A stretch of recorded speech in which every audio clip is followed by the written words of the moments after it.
Guys, अक्सर आप लोगों ने ये देखा होगा कि किसी भी असेंबल्ड चीज के छोटे पार्ट से लेके बड़े पार्ट के ऊपर उस कंट्री का नाम लिखा होता है जहां पर वो चीज बनाई गई है।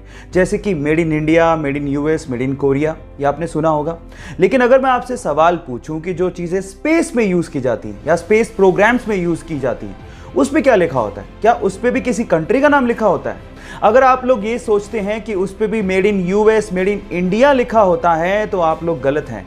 एक्चुअली जो चीजें स्पेस प्रोग्राम में यूज की जाती हैं उनके ऊपर लिखा होता है made on earth by human. Yes guys, made on earth by human.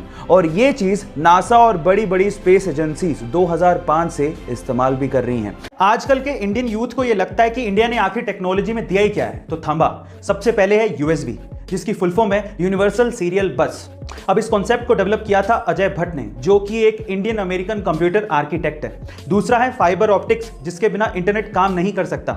इस कॉन्सेप्ट को डेवलप किया था नरेंद्र सिंह कपानी ने, जिन्हें फादर ऑफ फाइबर ऑप्टिक्स भी कहते हैं। और तीसरा और सबसे इंपॉर्टेंट है वायरलेस कम्युनिकेशन, जिसके बिना आपका मोबाइल, टीवी या वाईफाई काम ही नहीं कर सकता। और इस कॉन्सेप्ट को डेवलप किया था जगदीश चंद्र बोस ने। गाइस, इंटरनेट की दुनिया भी इंडियंस के दिमाग के बिना काम नहीं कर सकती। So proud to be an Indian. Guys, ऐसी अमेजिंग वीडियोस के लिए शेयर, सब्सक्राइब एंड लाइक। मिलता है अगली वीडियो में। गाइस, अगर मैं आपसे सवाल पूछूं कि एक मिडिल क्लास प्रोफेसर की जिंदगी भर की कमाई कितनी हो सकती है, तो आप लोग क्या कहेंगे? 5 लाख, 10 लाख, 50 लाख या 1 करोड़? इससे ज्यादा तो आप भी नहीं सोच रहे होंगे। लेकिन मुंबई के जमनालाल बजाज इंस्टीट्यूट में एक प्रोफेसर हैं जिनका नाम है शिवानंद मानकेकर, और उनकी कुल संपत्ति सुन के आप लोग हैरान रह जाओगे।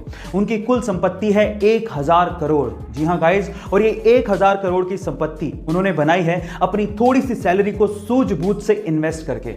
शेयर मार्केट में मल्टी बैगर शेयर को चूज करने में ये एक्सपर्ट हैं, और इसी वजह से उन्हें जीनियस स्टॉक पिकर कहा जाता है। और किसी मिडिल क्लास आदमी के लिए ये किसी इंस्पिरेशन से कम नहीं है। गाइस, अगर आप भी इन्वेस्ट करके पैसा कमाना चाहते हैं तो इसके लिए आपको डीमैट अकाउंट चाहिए, और डीमैट अकाउंट के लिंक्स डिस्क्रिप्शन बॉक्स में गिवन है। फटाफट से जाइए, अपना अकाउंट खुलवाइए और अपनी इन्वेस्टिंग शुरू करिए। ऐसे अमेजिंग वीडियोस के लिए शेयर, सब्सक्राइब एंड लाइक। मिलता है अगली वीडियो में। आईएएस के इंटरव्यू में गजब के सवाल पूछे जाते हैं, जो कि दिखने में शुरू में आसान लगते हैं, लेकिन उनके जवाब सिर घुमा देते हैं।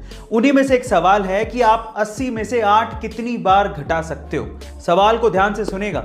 80 में से 8 आप कितनी बार घटा सकते हो, यह सवाल था। और अगर आपका जवाब भी 10 है तो आप भी गलत है।